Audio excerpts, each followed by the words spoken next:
আর ওদিকে এনআইটির এক অধ্যাপকের মৃত্যু হলো বিস্ফোরণে আহত হয়ে দিল্লির হাসপাতালে। 15 এপ্রিল গবেষণা চলছিল, সে সময় গবেষণার সময় বিস্ফোরণে আহত হন অধ্যাপক ইন্দ্রজিৎ বসাক। অর্পণ রয়েছেন আমার সঙ্গে। অর্পণ, ইন্দ্রজিৎ বসাককে দুর্গাপুর হাসপাতালে ভর্তি করা হয়েছিল এবং তখন তার কি অবস্থা ছিল, এখনো পর্যন্ত চিকিৎসকরা কি বলছেন?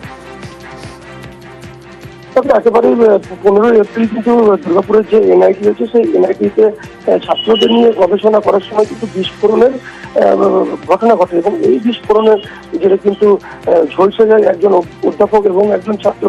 যদিও সুস্থ রয়েছেন ওই ছাত্র এবং যিনি অধ্যাপক রয়েছেন ইন্দ্রজিৎ বসাক, তাকে প্রথমে দুর্গাপুরের একটি সুপার স্পেশালিটি হাসপাতালে নিয়ে যাওয়া হয়। এরপর তার শারীরিক অবস্থা অবনতি হওয়ার কারণে দিল্লির হাসপাতালে ভর্তি করা হয় এবং সেখানে তিনি চিকিৎসাধীন এবং আজ সকালে অধ্যাপক মেকানিক্যাল বিভাগের অধ্যাপক ইন্দ্রজিৎ বসাক তার মৃত্যু হয়। ধন্যবাদ। আরো এক গুরুত্বপূর্ণ খবর, আজ নজর থাকবে আমাদের, নজর থাকবে শালবনীতে, কারণ শিল্পায়নের সুখবর। শেষ মুহূর্তের ব্যস্ততা চলছে শালবনীতে। আজ দুপুরেই জিন্দালদের পাওয়ার প্ল্যান্টে শিলান্যাস করবেন মুখ্যমন্ত্রী মমতা বন্দ্যোপাধ্যায়। 800 মেগাওয়াটের বিদ্যুৎ প্রকল্পের বাস্তবায়ন, যার ফলে কর্মসংস্থান হতে পারে আশায় রয়েছেন স্থানীয়রা। স্থানীয়দের অগ্রাধিকার দেওয়ার দাবি উঠছে, নিয়োগে স্থানীয়দের অগ্রাধিকার দেওয়া হবে। নতুন তাপবিদ্যুৎ কেন্দ্র, যার শিলান্যাস আজ মুখ্যমন্ত্রী মমতা বন্দ্যোপাধ্যায়ের হাত ধরে, যেখানে প্রথম পর্যায়ে 16,000 কোটি বিনিয়োগ করছে জিন্দালরা এবং কর্তৃপক্ষের দাবি এই প্রকল্পে 5,000 কর্মসংস্থান হবে। আগামী 21 তারিখে বেলা 2টোয় আমরা শালবনীতে জিন্দালদের পাওয়ার প্ল্যান্ট আমরা উদ্বোধন করতে যাচ্ছি। জিন্দালরা খরচ করছেন 16,000 কোটি টাকার উপরে। তারা অনেকগুলো ইন্ডাস্ট্রিয়াল পার্কও করবে। এর ফলে এটা তৈরি হয়ে গেলে অনেক মানুষের কর্মসংস্থানও হবে। সিমেন্ট কারখানার পর তাপবিদ্যুৎ কেন্দ্র। পশ্চিম মেদিনীপুরের শালবনীতে নতুন প্রকল্পে উদ্যোগী জিন্দাল গোষ্ঠী। সোমবার পাওয়ার প্ল্যান্টের শিলান্যাস করবেন মুখ্যমন্ত্রী মমতা বন্দ্যোপাধ্যায়। শনিবার শালবনীর সৈয়দপুরে পুজো দিয়ে শুরু হয় মঞ্চ তৈরির কাজ। জিন্দাল কর্তৃপক্ষ জানিয়েছে, শালবনীতে 800 মেগাওয়াটের দুটি পাওয়ার প্ল্যান্ট তৈরি হবে। এর জন্য প্রাথমিক পর্যায়ে 16,000 কোটি টাকা বিনিয়োগ করা হবে। প্রকল্প চালু হয়ে গেলে প্রত্যক্ষ এবং পরোক্ষভাবে প্রায় 5,000 কর্মসংস্থান হবে। 3 বছরের মধ্যে একটি পাওয়ার প্ল্যান্টের কাজ শেষ হবে বলে আশা কর্তৃপক্ষের। জেএসডব্লিউ এনার্জি, এটা আমরা থার্মাল পাওয়ার তৈরি করব। এখানে প্রায় 2000 একর ল্যান্ডের উপরে এই প্রজেক্টটা হবে। আর এই প্রজেক্টটা যদি সাকসেসফুলি রান করে তো 5,000 5,500 মতো লোক এখানে কাজ করবে। টাইম ফ্রেম আমাদের এটা সাধারণত 3 বছরের মধ্যে আমাদের একটা ইউনিট চালু হয়ে যাওয়ার কথা। শালবনীতে জিন্দাল গোষ্ঠীর 4100 একর জমি রয়েছে। এর মধ্যে 183 একর জমিতে রয়েছে সিমেন্ট কারখানা। 1700 একর জমিতে হবে পাওয়ার প্ল্যান্ট। কর্মসংস্থান তো কিছু না কিছু হবেই। আগে একটা শিল্প হয়েছে আমাদের এখানে, বড় হওয়ার কথা ছিল বামফ্রন্ট আমলে, বড় হয়নি। এখন ছোট একটা হয়েছে একটুখানি জায়গাতে, এবং পরবর্তীতে আরো পাওয়ার প্ল্যান্ট হবে। তো কিছু না কিছু তো উন্নতি অবশ্যই হবে, রাস্তাঘাটে উন্নতি হবে। কিছু না কিছু লোকজন যাদের যেরকম যোগ্যতা আছে তারা চাকরি অবশ্যই পাবে, কিছু ব্যবসা বাণিজ্য বাড়বে। এর আগে অনেক কর্মসংস্থানের আশা রেখেছিলাম, কিন্তু ছোট সিমেন্ট প্ল্যান্ট হওয়ার কারণে আমরা সেরকম কিছু পাইনি। আমরা আশা করব এই কারখানাটাতে ব্যাপক পরিমাণে কর্মসংস্থান হবে। আরো এখানে যেমন কারখানা হয় সেই দাবিটাও রাখছি, একই সঙ্গে এই দাবিটাও রাখছি যেন এলাকার মানুষ কাজ পায় এখানে। 2018 সালে শালবনীতে জিন্দাল গোষ্ঠীর সিমেন্ট কারখানা চালু হয়। এবার হবে তাপবিদ্যুৎ কেন্দ্র, 800 মেগাওয়াট করে দুটি পাওয়ার প্ল্যান্ট। 21 এপ্রিল পশ্চিম মেদিনীপুরের শালবনীতে আসতে চলেছেন রাজ্যের মুখ্যমন্ত্রী মমতা বন্দ্যোপাধ্যায়।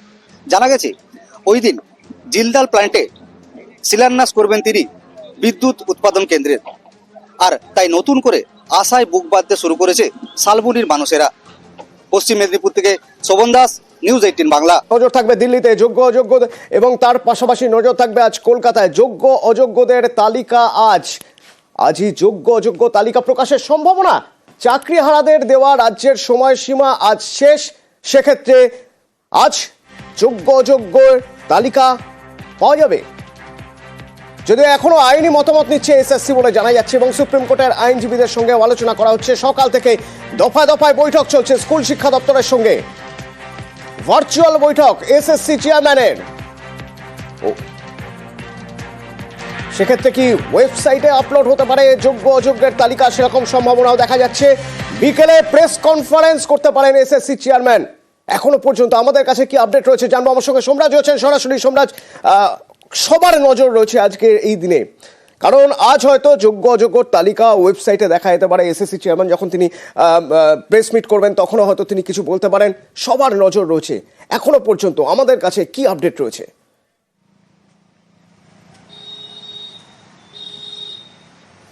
দেখো, সম্ভবত আজকেই স্কুল সার্ভিস কমিশন যোগ্য এবং অযোগ্যদের তালিকা প্রকাশ করে দিতে পারে সেই সম্ভাবনাই তৈরি হয়েছে। তার কারণ গত 3 দিন ধরে লাগাতার স্কুল সার্ভিস কমিশনের তরফে বিভিন্ন স্তরে আইনি মতামত নেওয়া হচ্ছে।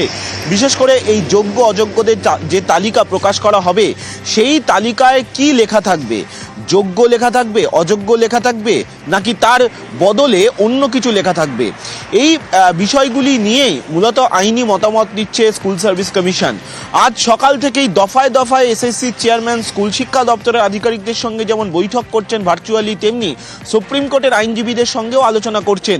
তার কারণ এসএসসি আশঙ্কা করছে এই যে যখন যোগ্য ও অযোগ্যদের তালিকা প্রকাশ করা হবে, সেই তালিকা প্রকাশ করার সঙ্গে সঙ্গে যারা অযোগ্যদের দলে চলে যাবেন তারা যেমন আদালতের দ্বারস্থ ফের হবেন, তেমনি যারা যোগ্যদের দলে থাকবেন, যোগ্য তালিকায় থাকবেন, তাদের মধ্য থেকেও কেউ কেউ প্রশ্ন তুলে আদালতে যেতে পারেন যে কেন সংশ্লিষ্ট প্রার্থী যোগ্য তালিকায় অন্তর্ভুক্ত হলেন।